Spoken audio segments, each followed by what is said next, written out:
You'll never believe what Bill Gates just admitted. Actually, you probably will. It's the kind of statement that flips decades of settled science on its head. And it's not the first time this playbook's been used. They made you fear steak and eggs and butter for decades. They told you that eating what your grandparents used to eat for breakfast would kill you. They slapped warning labels on menus, they pushed cholesterol-free margarines. It built a trillion-dollar industry selling fear disguised as health. But when you look closer at the numbers, all that fear collapses. Lightning kills more people every year than steak and eggs. Peanuts, champagne corks, even falling vending machines take out more people than a ribeye and a sunny side up. Yet steak and eggs have been the villain for way too long. It was never about safety, it was about sales. You can't build an empire on healthy people who cook with butter and tallow, but you can build it on fear. Fear of fat, fear of cholesterol, fear of nature. That's when you can sell in boxes and powders and plant-based sludge that has more patents than ingredients. Look at these numbers. The swap was massive.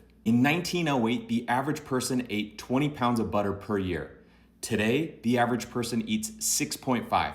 And what about seed oil intake? It used to be 3 pounds a year. Now it's over 50. And somehow the butter got blamed for the heart disease. Think about it, all the real fats disappeared and the industrialized oils took over. And right on cue, obesity, inflammation, and heart disease exploded. It's never been higher. Butter didn't suddenly become dangerous. We just replaced real food with chemistry experiments. And here's the kicker, the pattern keeps repeating. The same media machine, the same fear-mongering, only the topic changes. Even Bill Gates just said climate change is no longer a problem.